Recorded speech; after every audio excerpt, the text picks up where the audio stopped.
தோழர்களே, எந்த மதத்தையும் நாம்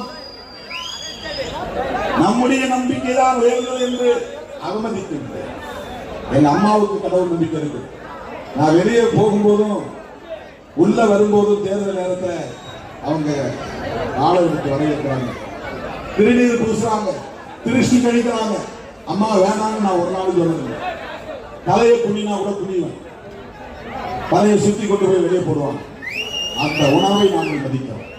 கும்பாபிஷேகத்தை கூப்பிடுறாங்க, போற தண்ணியை கொடுத்து தலையில நீதாந்த கலசத்தை தூக்கி ஓட்டுங்கிறாங்க, தூக்கி போறாங்க.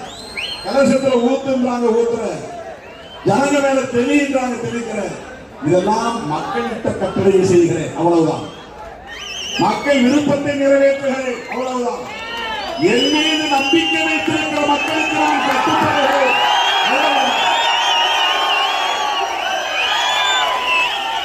மதம் மக்களுக்கானது, அரசுக்கானதல்ல. அரசு எந்த மதத்தையும் சார்ந்திருக்க கூடாது. இதுதான் மதச்சார்பின்மை. இந்த கருத்தை அம்பேத்கர் முன்மொழிந்த போது கடுமையான எதிர்ப்பு வந்த சூழலில் அந்த கருத்துக்கு துணையாக இருந்தவர்கள் யார் தெரியுமா? அம்பேத்கர் அன்னைக்கு உற்ற துணையாக இருந்தவர்கள் யார் தெரியுமா? ரொம்ப முக்கியமான செய்தி, சத்தம் போடாம கேட்கணும். ரொம்ப ரொம்ப முக்கியமான செய்தி.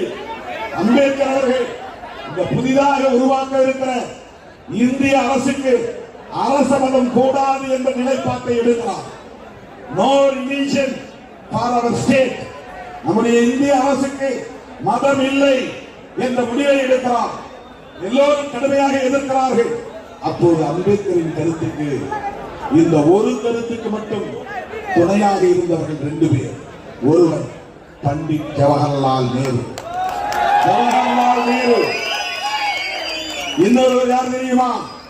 அம்பேத்கரின் பரம வைரி. பரம வைரினா பரம எதிரி, வைரினா எதிரி. அம்பேத்கரின் மிக முக்கியமான கொள்கை பகைவர் யார் என்றால் யாரு? காந்தியடிகள். அவருடைய தியாகம் ஒரு புறம், போராட்டம் ஒரு புறம், அதையெல்லாம் மதிக்கிறோம், வணங்குகிறோம், அது வேறு. ஆனால் சனாதன கருத்து அவருக்கு நம்பிக்கை இல்லை. அப்படிப்பட்டவர் சாதி இருக்கட்டும் என்று சொன்னார், தீண்டாமை ஒழியட்டும் என்று சொன்னார்.